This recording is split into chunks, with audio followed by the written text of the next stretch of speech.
Okay, so hello and welcome to the Gilbert and Singh podcast with me, George Gilbert, and my partner in crime, Just Singh. So we are on episode number 7. So we're racking them up. We're nearly into double figures, and we've got a special guest today. Would you like to introduce the guest, Jess? Yeah, so we've got a...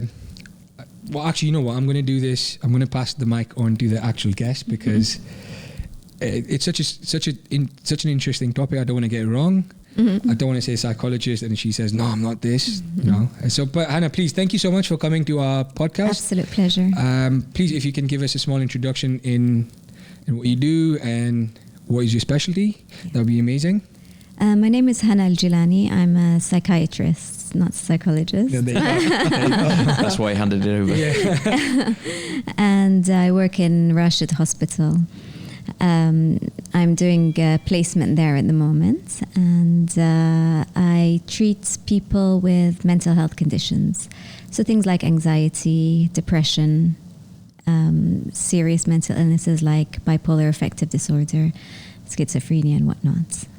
Oh, wow. That is a... Well, mental health is such a huge topic now. I think, social media, I think, has made it a big topic now, and it's people are, they're becoming more aware of it, and you're perhaps becoming more aware of people in difficult situations.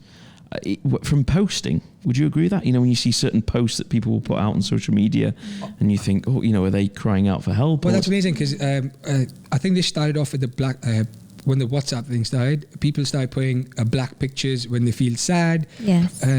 All of this, and they'd stop replying to you. So that kind of brought on to before you had to call people and say, "Hey, how you doing? I haven't heard from you in a while." Now WhatsApp, bro, I haven't seen you online for 3 days. What's wrong? Are you okay? I think that's. Do you think that has helped people bring mental health to the fore? Has that happened, or? I think so. I think people are more comfortable expressing how they feel on social media than they are face to face or on the phone. It's less personal, so they're able to say things that they wouldn't say to you face to face. Now the stigma is there. Mental health stigma is there, so it's hard for people to say, "I'm stressed, I'm down," but they still at the same time want to express it. So when they do express it through social media, it's easier for them. And one person encourages another. So if you see someone on social media who's done it, you feel, okay, I can do the same. And now more and more there have been pages on depression, anxiety, blogs about how people feel by themselves, mood apps and whatnot. And that's definitely increased the awareness with people. Have you in your career, have you noticed, has there been a specific culture or country that has been a bit more towards the stigma end? For example, for me, in my case, my mum went through depression because of menopause, but she never actually came out and said it to anyone. We were Sherlock, and we acted like Sherlock, and we actually said, "Mum, what's wrong with you? We need to be can you talk to us?" Is that, in your personal experience, has that happened a lot, or you think it's just because people don't have the education or means to understand mental health issues? I think stigma is very, very widespread with regards to mental health, and I think it's everywhere in the world. It's global. There are some areas which stigmatize mental health more than the others, but generally it's everywhere. Reason being is people associate people associate mental health with weakness. So they feel, if I tell someone I'm depressed, it means I'm weak, I'm showing my weakness. Or they associate it with being mad.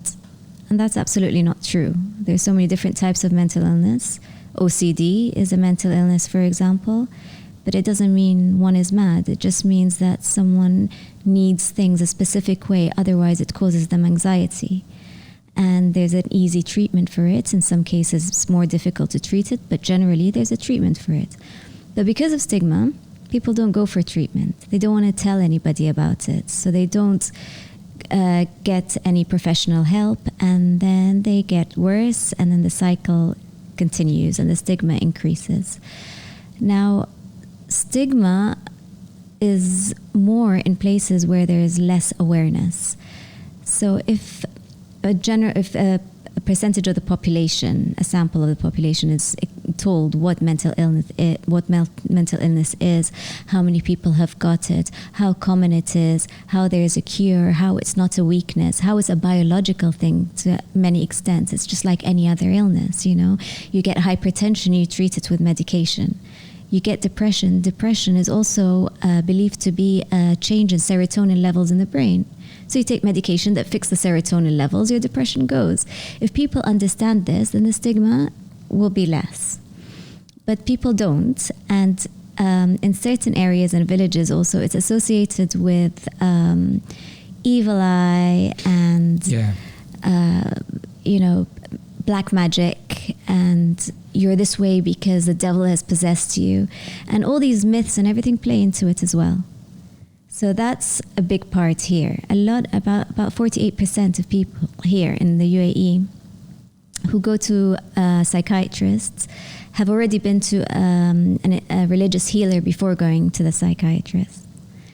Oh, wow, 48%. 48%. That seems excessively high. Yes, and that's another problem. So they go to these spiritual healers and religious healers, and there are some knowledgeable healers who recognize that this is an illness and tell them go see a psychiatrist. But some of them feed the whole thing that, yeah, it's something spiritual, I'll treat you, take money from them, treat them more. So I think, and it's probably what they believe, these healers. So a way to decrease stigma in the UAE and in Arab countries that associate mental health with sorcery is to educate these healers, to bring them into it, healers and sheikhs and all these people who influence the general public, to educate them about mental illness. And then it would be great if someone is depressed and goes to a healer, and then the healer says, oh, these are symptoms of depression, I know about them, go see a doctor. Right, so go and talk to the source, teach the source as well, and not just the people. Absolutely. And then you get, but I mean, look, you said it yourself, people will go to a healer, so they know they have some sort of issue, or say, if it could be, I don't want to use the word issue, maybe ailment as the word. So they understand they have something, so why not just go to a doctor? Why? I think that maybe because of, the weakness thing is you think, oh, maybe I can go to someone that I think can tell me the right thing. Yes, that's going to big me up. But if I go to a hospital environment, then you're admitting that you're sick. Yeah. It's that's part of it. Another part of it is their general lack of insight. A lot of people who feel depressed think something is wrong with me. Why am I feeling depressed? I'm not strong. And then they think, okay, a lot of people like to put the blame out. So instead of saying it's coming from me, they say, oh, it must be something like evil eye, and let me go and sort it out. That makes them feel better. It's kind of a denial. So it's general lack of knowledge. So they have no idea. They have no insight. You have two types of patients. Patients who have insight. They know what's going on. They feel, okay, I'm depressed. I think this is a mental health condition, or something is wrong. I'll go see the doctor because I'm not sleeping well. I'm not eating well. I can't concentrate. Let me go and find out. And some people think, no, nothing is wrong with me. Something external is happening. Let me go and sort it out. Or let me seek help from different areas. So it boils down to awareness and knowledge generally. Right. And I think knowledge should start at schools. Yeah, no, I agree. Yeah. Where I was going to go was me personally, in terms of if I go through an anxious period, would be actually post going out, when alcohol's involved. The next day for me, I went for a portion, probably about 6 months, and the following day was terrible. I'd go through this anxiety, and it was purely only the hangover because I'm normally absolutely fine. Is that a drop in certain levels that we were talking about at the start within the brain that's causing that? Because I always think, well, I'm fine, and then when you go through that anxiety, people are obviously suffering from that on a daily basis, and I think, crikey, I don't know how I'd cope. Yeah, this is a really big question, because first of all, if we look at alcohol is actually a depressant. Yes, it makes us happy and disinhibited there and then, but generally how it acts on the body, it's a depressant. It slows things down. So so it affects your serotonin. If it's a depressant, No, it doesn't affect your serotonin. Okay. Just for people listening, serotonin is the chemical that makes you happy. Yeah, it's the happy chemical in the Happy chemical in your brain, yeah. Yeah, so all of us have a certain amount of serotonin in the brain. And some of us have genes for depression, anxiety, and some of us don't. Now, if you have the gene for depression or anxiety and you go through a rough time, a lot of stress, then you're more susceptible for your serotonin levels to go down. And if any trauma happens to you, if you drink a lot, if you take drugs, this all makes you more susceptible. So what happens over time, the levels of serotonin decrease. This is a theory. It's not scientifically proven 100%, but this is what we believe in the Psychiatry Society. So the serotonin levels go down. Once they're down, you start getting symptoms. So feeling low, feeling like life is not worth living, feeling tired, no energy, you don't enjoy anything anymore, you can't concentrate. So this is a part of it. Some people get these symptoms. And so what we do, we give them a tablet that increases the serotonin levels. So we're all releasing serotonin every day, and the serotonin gets absorbed from our brain to our body, and then our body releases it. So if it's already low, it stays low until you get the treatment. If you get the treatment, it stops the absorption of the serotonin from the brain to the body. So it increases in the brain, it increases. Once it increases, all these symptoms go away. Once it's a normal level, you become like how you were before. You're happy, the anxiety has gone away, the depression's gone away. But then if you stop the medication there and then, it goes back down. So how long do you have to go on for the medication? At least 6 months. Oh, wow. Yeah, because if you carry on for 3 months and then you stop, the levels go down. But studies have shown that if you carry on for 6 months and then you stop, it's very unlikely, and it's less likely for the levels to go down. So it's like a cure. Okay.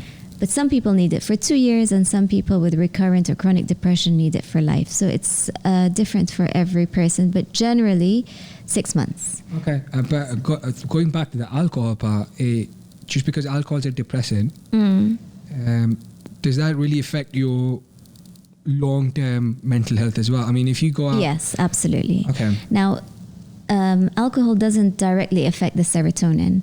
Okay. When I say it's a depressant, alcohol is a drug. There are two types of drugs. There are depressants and there are drugs that stimulate you, like amphetamines and other sort of drugs. So one will wake you up and lift you up, and the other one will depress you.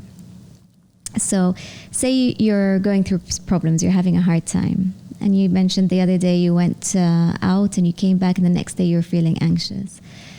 Maybe in your unconscious, in your subconscious, you were going through something, so it brought that out the next day. Yep. That on top of the dehydration that alcohol gives you, so you already got your headache and you're hungover and you're tired.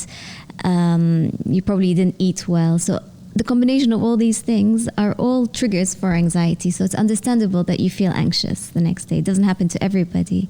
But also your state of mind plays a huge role. So if you're already feeling a bit low, it can bring that out in you. Well, I always find it brings in, I start bringing in all the negatives, and I actually go through self-doubt. I actually started doubting myself. You know, on a normal day-to-day basis, I think, you know, I've got this, you know, I've got the potential to go, you know, vertically with, you know, career and what have you. But then sometimes the next day after, you know, in the hangover, I start thinking, oh, you know, have I got the ability to do this? You know, Yes. Can I do this? That I really struggle with that.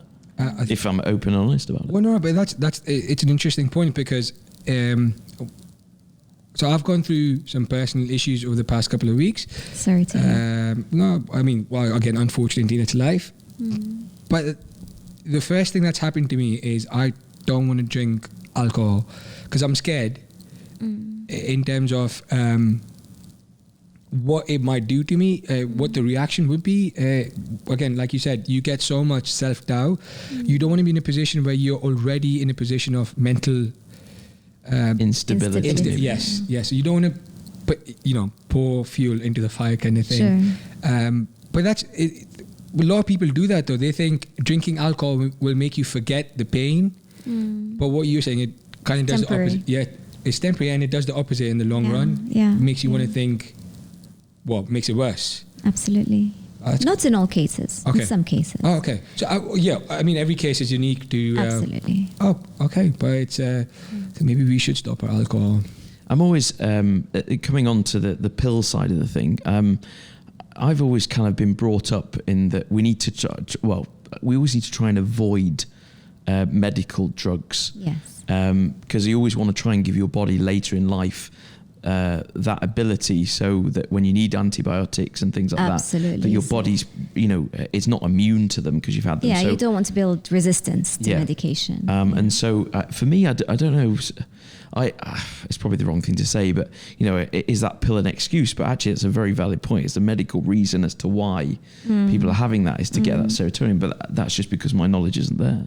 Yeah, so for antibiotics, if you get a cold and take antibiotics, your body treats bacteria that wasn't the cause of the illness in the first place. So you have a flu and with a virus and you're taking antibiotics. So it's killing bacteria that are useful. And say you don't finish the dose, kill some bacteria and then it doesn't kill the rest. Yeah, some is left. And those that are left become resistant because they got a little bit of the antibiotic. Then in the future, if God forbid you get something serious and you need that particular antibiotic, you won't react to it anymore because your bacteria is already resistant. So it's very, very dangerous to take antibiotics if there is no indication for them. So it's the same thing with mental health as well, isn't it? Is that linked to a mental health pill? Is that the same kind of theory? No. So with mental health pills, people don't want to take them because they're afraid of addiction. Now, that's a myth when it comes to antidepressants and anxiolytics, because actually some anxiolytics can be, but when you're looking at... Sorry, I didn't get that word. Sorry, what was it? Antidepressants. So anxiolytics, I'll talk about that later. Oh, but generally antidepressants. Okay. A lot of people think if I'm depressed and I take Prozac, I'll get addicted to it. Right. And that's why they don't want to take it. But Prozac is not addictive. Antidepressants are not addictive. They take 2 weeks for them to build up in your body and start working. And then, as I said, you carry on for a certain period and you get off them. But when you get off them, you don't have that craving for them. But there are some medications that calm you down, like Xanax and Valium, and these can be addictive and can be abused. So with mental health tablets, if you take antidepressants, say when you're feeling depressed and you think, I shouldn't be taking them because in the future they won't work, that's not true. It's not like antibiotics. Okay. You can't build resistance to them. And there are so many different kinds. So even if you build resistance to one, there's different, and there are different combinations. But again, antidepressants are only needed for moderate or severe depression. There's so many things that you can do before that to help yourself. And every medication has side effects, and every medication has effects on the body. So that's why it's not good to take medication unless it's indicated. But when it's indicated, sometimes if the positives outweigh the negatives, then it's important to take them. Well, so it comes down to the case thing as well. So initially, you don't want to suggest medication straight away. You want to assess where the person is because, like you said... Yeah, it's always about assessment first. It's different from case to case. Some people, even if you give them antidepressants, you can tell, or they tell you, we're not going to comply, we forget. So they'll take it for a few days and they'll forget, it'll make everything worse. So it depends. And cognitive behavioral therapy is a good therapy for anxiety, for depression. Cognitive behavioral therapy. Right. So how we behave is due to how we think. How we think causes certain behaviors in us. So if I'm walking down the street and someone looked at me and I'm thinking negatively, I'd say to myself, he looked at me because I'm a bit ugly. I think that's why he looked at me. Oh, wow. That will cause a reaction, a physical reaction. I might get palpitations, I might get in a bad mood, and that bad mood again will cause a thought, and the cycle continues. But I can break that cycle at any point. This is the cognitive behavioral therapy thing, that we teach people that you can cut that cycle. If that thought comes to your mind, tell yourself, no, what gives me evidence that that's what he's thinking? Rationalize it. And then once you think, no, he might be looking at me because he thought he recognized me.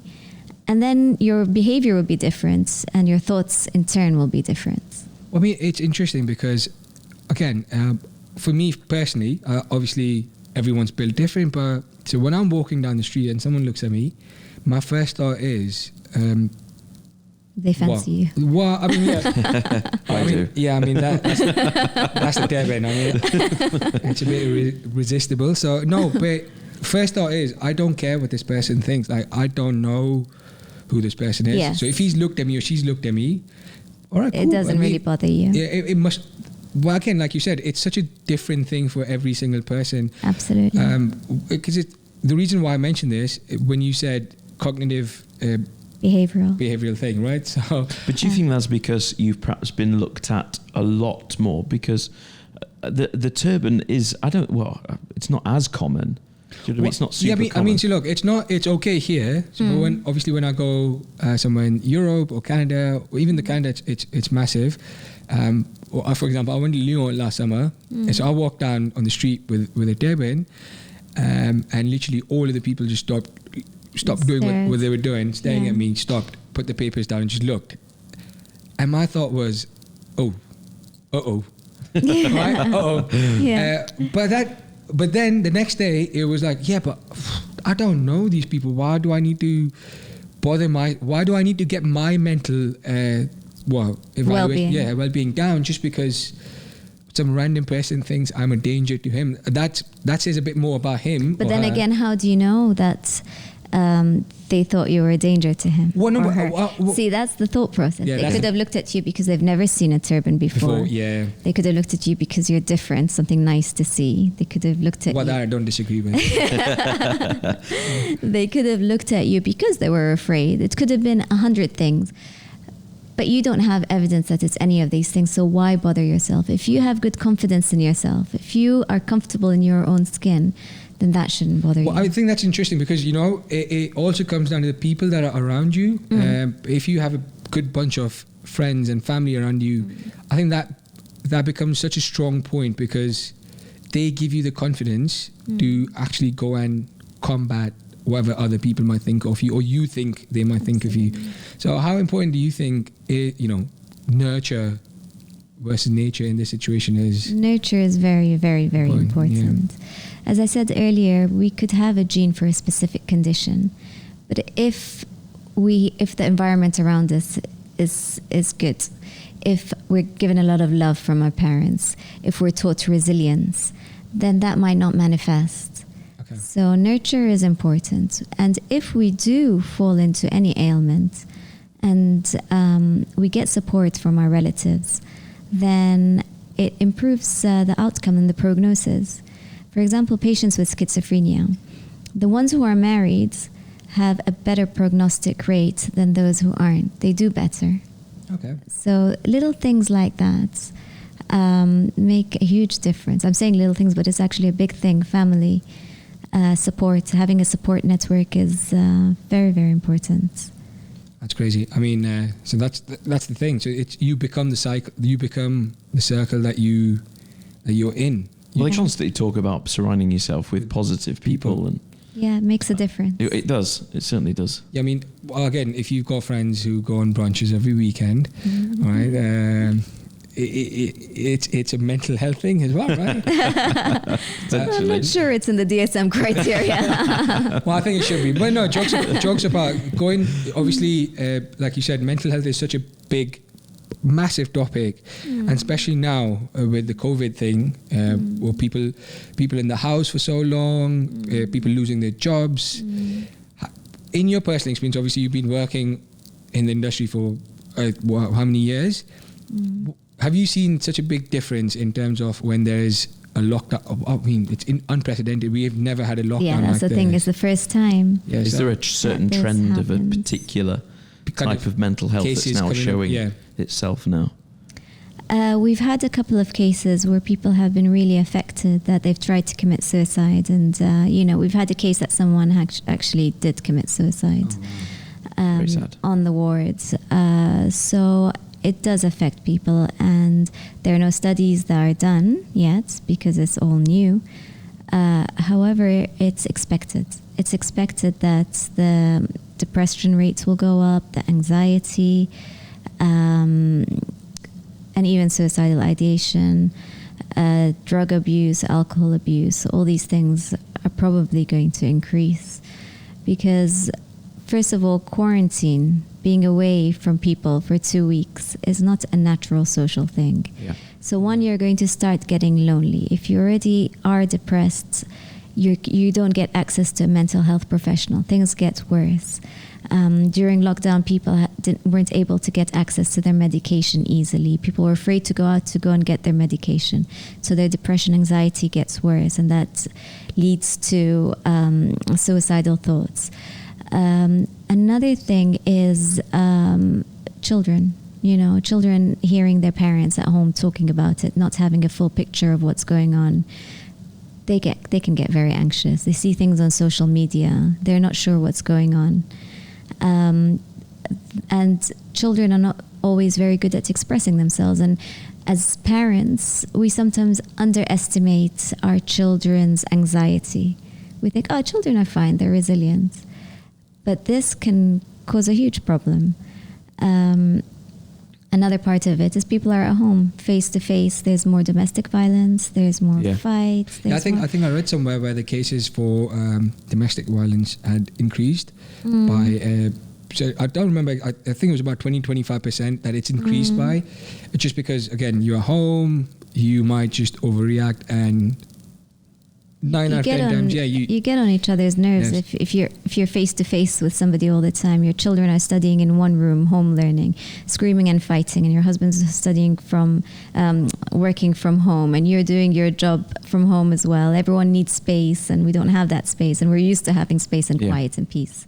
So of course it can cause disagreements and in some cases violence. And is that having a huge knock-on effect to the children as well? Because they see their parents argue. I mean, that used to break me years ago. I mean, not that my parents argue very much, but now and again, everyone argues, but it would happen, and automatically I'd think, they're going to break up. That would, as a child, I always think that, and that would be the last thing I'd want, because everyone likes that kind of family knit community.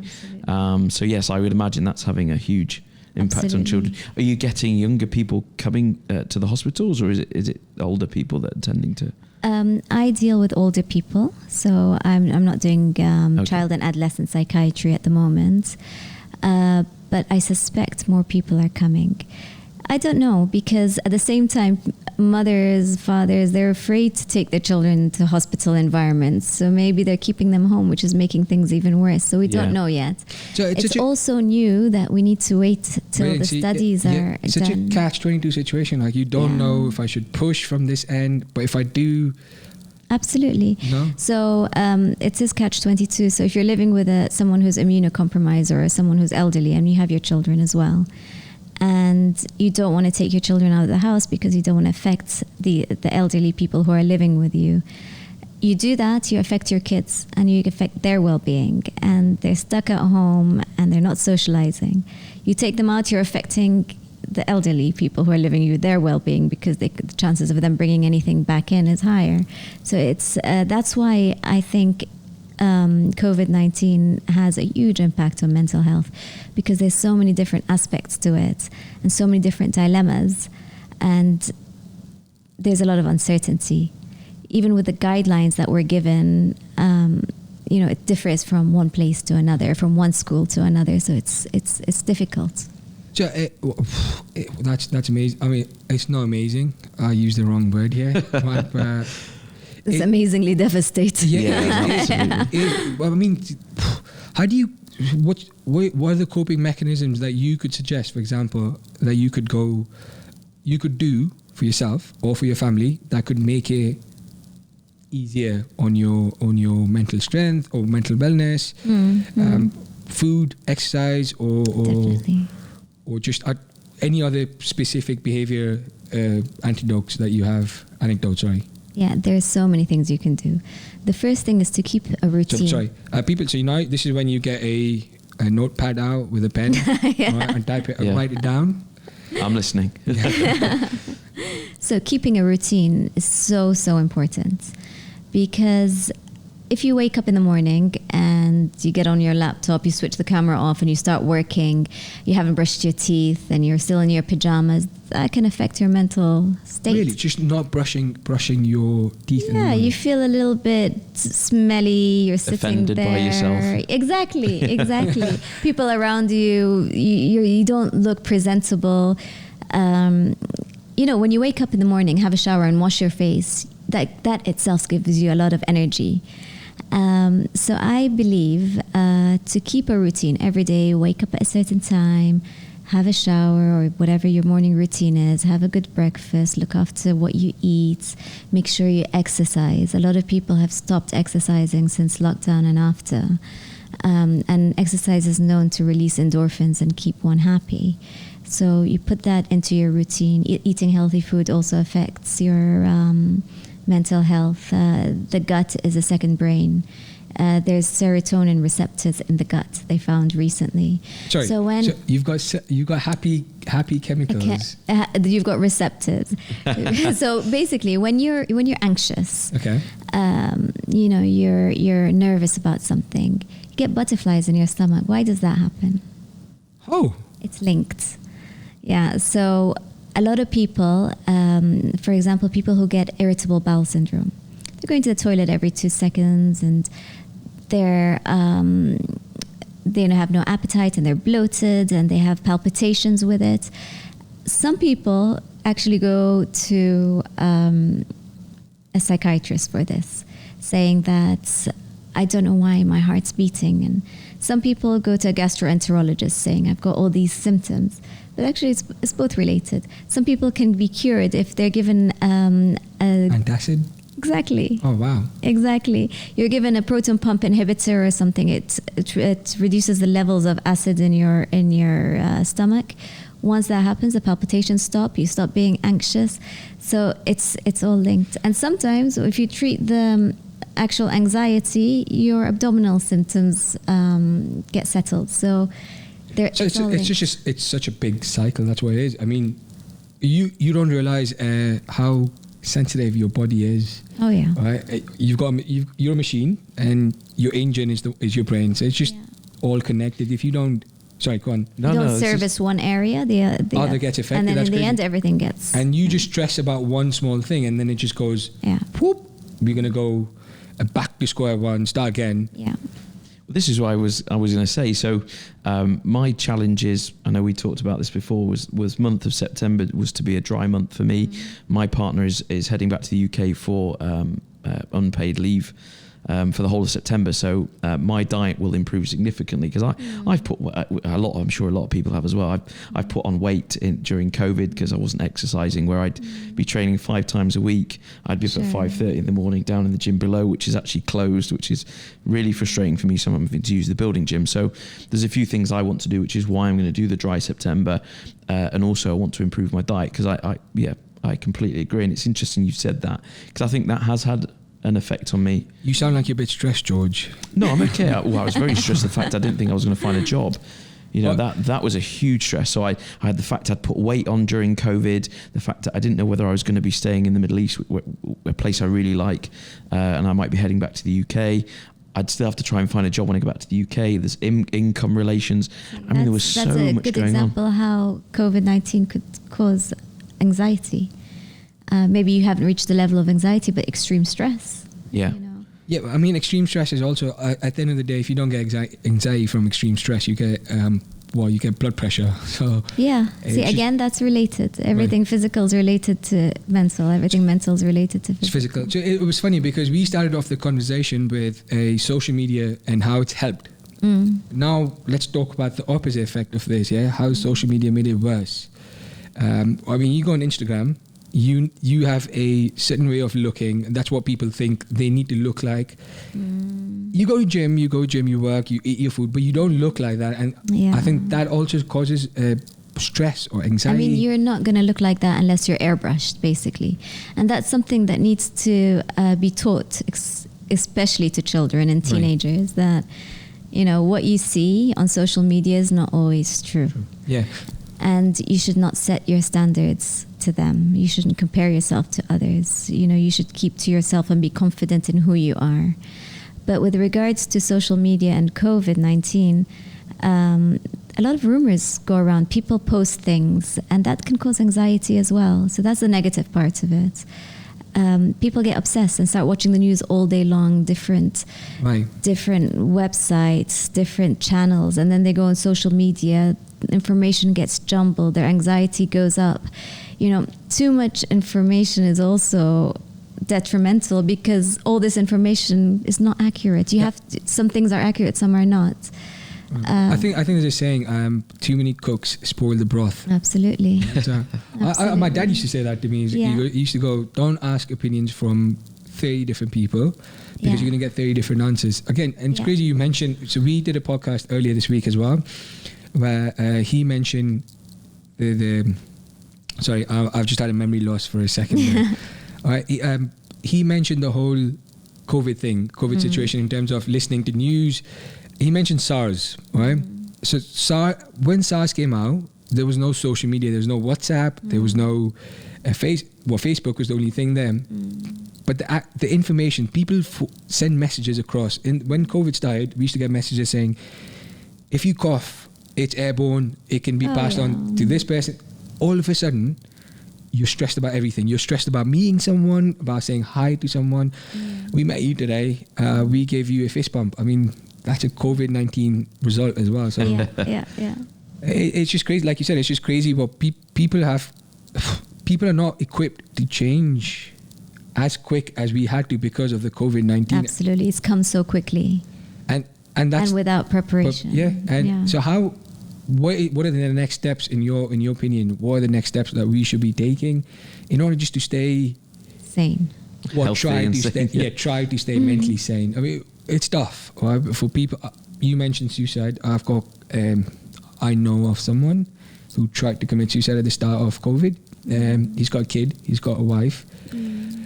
He was financially all right as well. He wasn't bad, but it's just that little hit, and all of a sudden he said, if I do this, my life insurance will kick in. Oh gosh. And my kid and my wife will be okay. But does it though? Because I was under the impression that life insurance, if you did commit suicide, that you didn't get that. Well, see, that's the thing. So, so I think what he did was he ate something which kind of burned his lower intestines. So he wanted it to appear accidental. Yeah, or just the fact that he recovered from the original suicide thing, but he passed away from issues with the stomach. I think that was his plan. Again, I'm not really sure. I've just got information from his family. So I'm not really sure what the plan was here. But that's what you were saying. It's just people are so again unprepared. We don't know what to do. We don't know how to act. It's the fear of the unknown. We don't know when it's going to get better, if it's going to get better, if there's going to be a second wave. We don't know this, and as human beings, uncertainty can cause a lot of anxiety, mental illness, stress, anger, frustration. So how do you cope with all of this? What again? Again, I think limit yourself to not getting into it too much. Don't watch too much, because the more you watch, the more you're going to get anxious. 2-3 times a day watching the news is more than enough. Give yourself that goal and don't go 2-3 times a day or a week? I'm sorry. I don't mind the headlines. Headlines. Yeah, I do it 2-3 times a day. And that's enough for me. No, some people go every hour to see the changes in different countries and what's going on, and read for hours and hours. But a quick check 3 times a day, 2 times a day, I don't think is harmful. But again, it depends on the person. Some people might get affected by watching the news once a day. So you have to know yourself, and you have to be kind to yourself. So now this is a very tricky question I'm going to ask next. You obviously work in a hospital. So now let's talk about your mental health being here as well, because you probably would be scared as well when someone comes in. You don't know what this person's got. I didn't think about that. I mean, half our patients have coronavirus, so they're COVID-19 positive. But I'm not worried, because we go in with full protective equipment, personal protective equipment. We take all the precautions, and and do you get tested regularly as well? I got tested before starting my job. Okay. I started recently. Okay. So just before starting, I got tested. But then we don't need to get tested unless we've been in contact with someone without the protective wear, or if we have symptoms. So at the end of the day... So the body is protected, and mentally you're prepared. Yeah, I'm prepared. Yeah. There have been incidents which were a bit scary. We had a patient who we needed to do the PCR COVID-19 test on, to make sure she doesn't have it. She had it, but the policy is you do it every 5 days until they don't have it anymore. And she had a psychotic illness. So she was a little bit suspicious of me, and she thought I was doing something to harm her. So when my colleague and I approached her, she threw the water on my colleague, and she went and bit his hand. He was wearing the protective wear, double gloves, so that was okay. Then she aimed to spit on him. So these things can be scary sometimes, but then again, if you think about it rationally, we're wearing the protective gear. But again, see, your mental well-being has to be really, you have to be really strong to be in a position to talk to someone. But again, I'm sorry, we talk about mental well-being of everyone else, but what about the people, like for example you, who are in the front lines and talking to people? You have to be mentally so sure of yourself as well, in terms of... Yeah, and there was a study that was done in May 2020 in Karachi, Pakistan, and it looked at frontline workers dealing with COVID, and the percentage of mental illness in them, and the numbers were crazy. There were 50% or 53%, something like that, had depression. There was something like 90% with increased anxiety. It's not a mental illness, but increased stress. It's not a mental illness, but still they were under a lot of stress. And there was a huge percentage that had actually diagnosed anxiety. So this 53%. That's just massive depression, number. anxiety, and these are the people who are going in and working and looking after patients. So, you think they would know? Again, I might sound a bit crass here, but you think they would know that they have anxiety attacks or depression, or they could see the signs in themselves as well, right?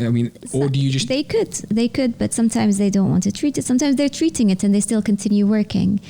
There's that part of it. If you've got depression, you've got anxiety, you've got bipolar, you can continue a normal functional life if you're treated. So that's probably what happened to a percentage of them. And they... what were we talking about? Sorry, no, we were just talking. You're going to cut this part. No, no, it's okay. Yeah, we can edit that. No, I was just asking about how mentally strong you have to be as well. Yes, absolutely. So, mental health workers and physicians who work first line, they have they have a high risk of getting mental illness. Well, that's crazy. Because I feel like you're probably taking on a lot of the stress of the patient as well in your own mind. Absolutely. And so everyone's got their own things going on in life, and they're now having to absorb someone else's problem. I have a lot of respect. And what's interesting is, we spoke about stigma. You wouldn't think this, but there is stigma within mental health care professionals and the medical field. So even though a doctor is a psychiatrist and is treating mental illness, they still stigmatize it. So when they get it, they don't want to tell other people about it. It makes sense. I wouldn't want to tell someone if I was a car mechanic, my car broke down, I wouldn't want to call anyone, right? I wondered where you were going to go with that then. I was thinking well, no, I had to I was quick on my feet there. I kind of panicked there for a second. No, but yeah, I can understand that you would not want to show that you are... What people generally think is we don't want to show weakness. Weakness, yeah. But it's not weakness. Again, see, that's the thing. It's a key... We go back to the social media part as well, because what is weakness? Weakness is defined by what you see around you, right? It's if you were taught initially that talking about mental health is not weakness, like you said, education, you'd be fine. But because you see on social media that I should be a man, or I should be going out there getting money, not showing my weakness. Yeah. That kind of. But if you had cancer, for example, you wouldn't say that. You wouldn't say, I'm a man, I should go out and work. You'd say, I've got cancer, I want to recover, and then I'll go and work. You know? Right. So that's the thing. The awareness is still not there. Yeah. The acceptance is still not there. Do you know that in the Ibn Sina, and the first psychiatry hospital actually was in Iraq, in the Arab world in the 14th century? Yeah. And they were treating mental health conditions at that time. And even though it started then, now we're in the 21st century and still the awareness is not great. And that's linked to a lot of things. It's linked to the funding as well. If you look at ministries of health and how much is put into general medical care and how much is put into psychiatric care, the percentage is low. The funding is not great. Oh, wow. Which means this stigma is on all levels, from the most educated to the least educated. Yeah. One of the things I was going to ask was, so if someone's sat there now and thinking, you know, I feel that something's not right, are there certain stages that people could go, right, well, I feel I should talk to somebody? Is there a level of psychiatry? Yeah, like a self-diagnosis. But is there a level that you can go to? Do you think, do I see someone that's a consultation with someone outside of a hospital environment? Is there a route that someone should take before they get to the point where they're coming to see you in a hospital environment? I mean, also the hospital environment doesn't help. Because, so for my significant other, as soon as she walks into a hospital, it's a completely different story. So she panics. She can't even get a proper visa test, you know, with the medical, because she can't go near a needle. So obviously there are some people like this that panic when they come into a hospital. So it's a great point. These are all mental health conditions. Phobia from needles, anxiety related to hospitals. These are all things that can be treated very easily, not with medication, with different kinds of therapies. But yes, a hospital environment is not always great, especially when you put lots of different patients on one ward and they've all got the same sort of condition and everyone is screaming and everyone's upset. Negative energy is flowing through the ward. Sometimes it's not great. But people don't get admitted into hospital unless it's a severe case. So the first thing people should do is see their family physician. If they're feeling down, stressed, anything is wrong, see your family physician. She'll guide you, or he'll guide you who to see next. And a lot of things can be treated in clinic, can be treated at home. You can look online. There's so many resources to see what you can do to help yourself. So would you be able to recommend any? Because what happens generally when you go online and search for a cough, you could have all sorts. You literally end up with cancer. Right. Well, you end up with cancer or anything. Yeah, pretty much. Yeah. So. I mean, there are some known sites like WebMed and PubMed that are all evidence-based. So as long as it's something well-known and professional, you probably won't go wrong. But I'm not one to look too much into things like this, so I'm not very knowledgeable about what the good websites are for conditions. Fair. Well, I think that's the main point. I just go generally to the doctor. Anything's wrong with me, I just go to the doctor. I'm old school. Yeah, I'm a hypochondriac as well. So So I've got a small, my small finger's going to hurt. I'm so glad you answered very quickly then. Yeah, my small finger. All right, listen, let's go back to the serious conversation here. All right. So look, anything wrong, right? I'll be like, doctor. My mom's going to be like, no, why? Yeah. But there's literally nothing wrong with you. Yeah. No, I've got itchy throat. I can't breathe. I've got COVID. Calm down. There's literally nothing wrong with you. I think, is that, I mean, it's just easier to go to a doctor and then. I'm like your mother though. But again, I've been brought up that way. Avoid. I mean, I had issues with my kidneys. I mean, that was only because of a prescription I had, which was a painkiller, and I had an allergic reaction to it.